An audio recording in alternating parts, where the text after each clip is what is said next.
Hi, I'm really glad that you've decided to join me in this mini-series called The Duality of Leadership. I'd like to make sure that we begin this conversation by being completely anchored in Scripture, which we use as the foundation of being formed as leaders in whatever vocational work we're engaged in. So this is not just for pastors and missionaries and Bible teachers. Frankly, this is for anyone.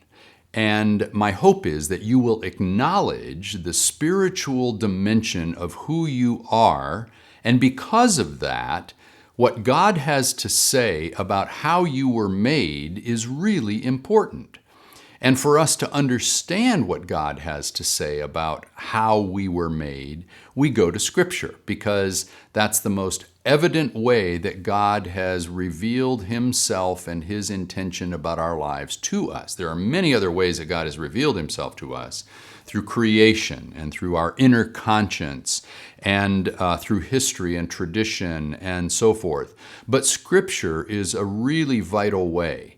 And of course, that points us principally to the person and work of Jesus Christ. But as we begin to understand ourselves in relation to the one who created us, who formed us, who shaped us uniquely as people and therefore as leaders, we are better able to understand ourselves. And then when we commit ourselves to a vocational path, now we're able to flourish at a much higher level of effectiveness. And in some future series, we'll talk about that vocational call that comes from God. But today I want to talk with us a little bit about this idea of being anchored in Scripture as it relates to truly understanding what I'm calling the duality of leadership. And that includes you, whether you are a computer specialist, whether you are a pastor, whether you're a CFO or a missionary or an educator. These principles are all for you.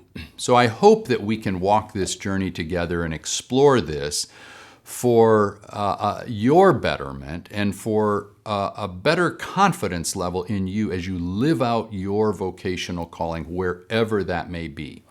So when I talk about being anchored in Scripture, I like to go to a particular passage in 1 Peter and chapter 2, verse 9. 1 Peter 2:9 is actually a verse that represents principles throughout Scripture, but this is the best place I've been able to find it in a very concise form. Now, I would love to preach on this with you, but I'm not going to do that. I want to just outline this very briefly with you, because 1 Peter 2:9 really is divided into two sections. There is the first part of 1 Peter 2:9 that deals with questions of who we are. You are a chosen race. You are a royal priesthood. And I'm hoping that you can read my writing as I speak, because I didn't get a particularly good grade in penmanship. A royal priesthood.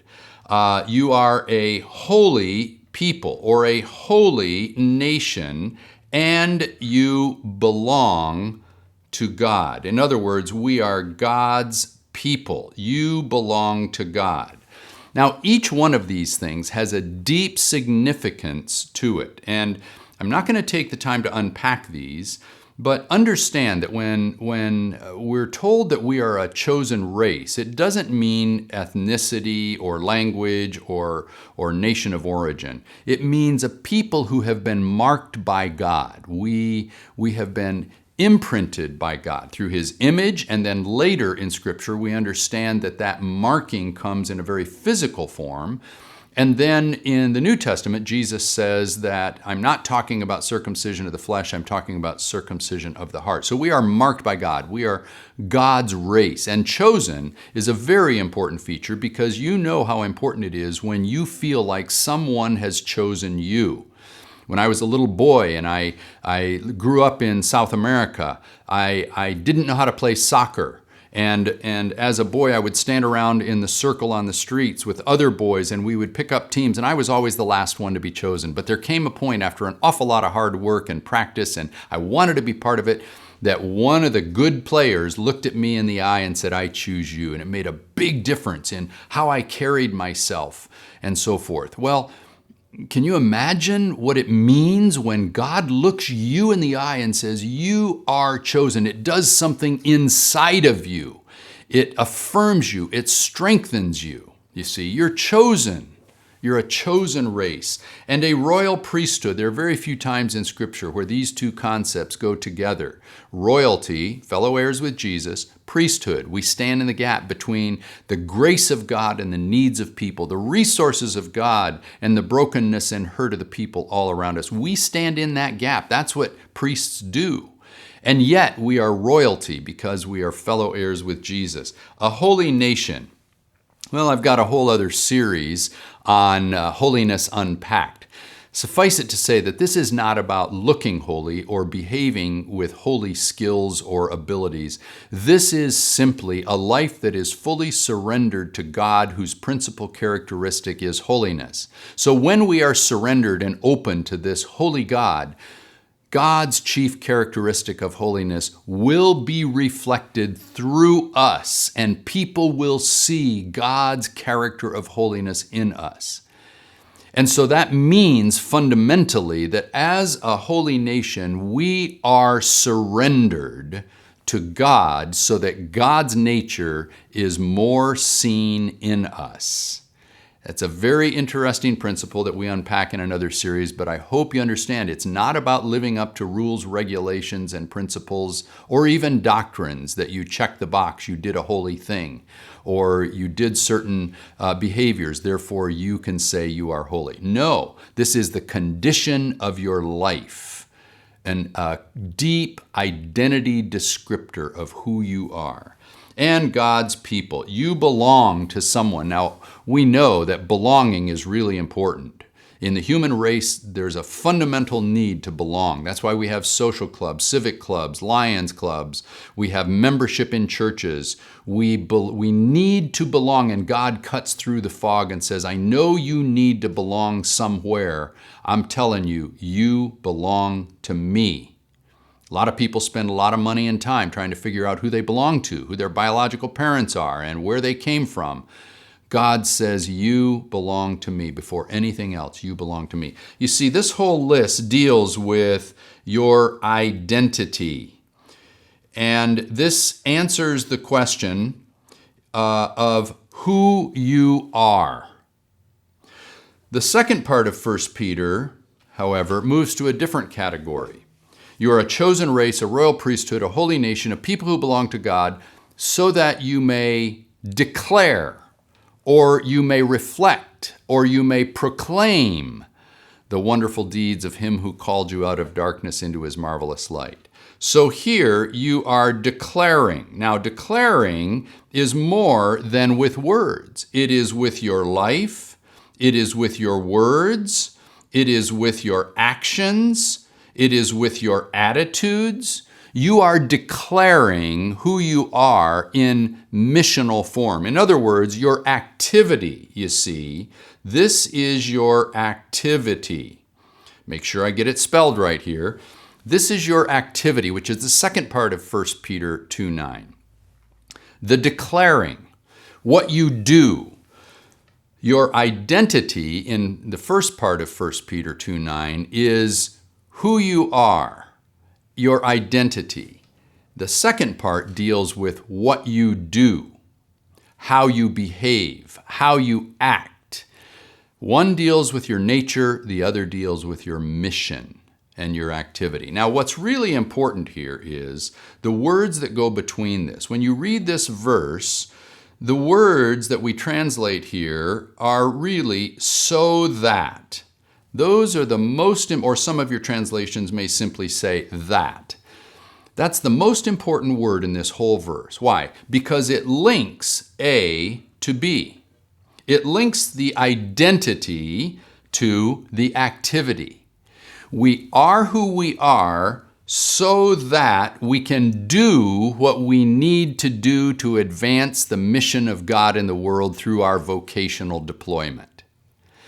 And furthermore, we do what we do out of who we are. We always behave out of our identity. And I'll explain that in the next video as we talk about our connection between who we are and what we do.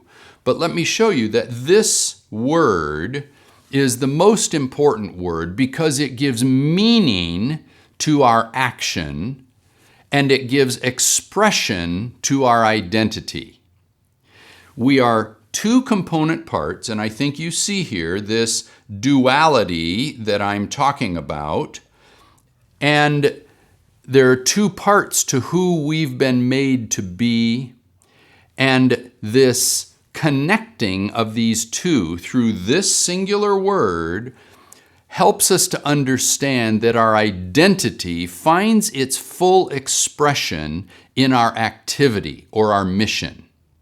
And when we are engaged in the activity of our vocational professional calling, that activity has meaning to the extent that it expresses our identity. So these two things are like two sides of the same coin. You can't separate them. They're distinct, and I'm pulling them apart so that you can see the distinct duality that we're talking about. Not the philosophical dualism that you learned in Philosophy 101, but the component parts of how God made you.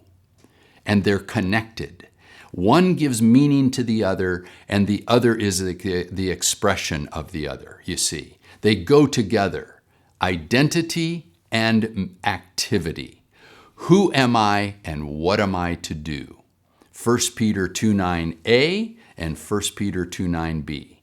Now in the next series, I want to give you a metaphor about this, but as you reflect on this, I'd like to encourage you, perhaps by yourself in your moments of reflection or devotion, or even in your small group, or get people together at work and have a conversation about this.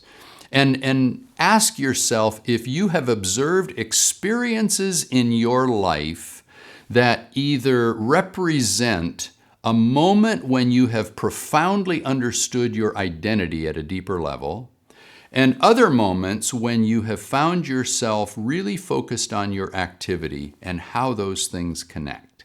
Talk about it. Find examples of the duality that God has created in you to be an effective leader, always fulfilling your call. God bless you.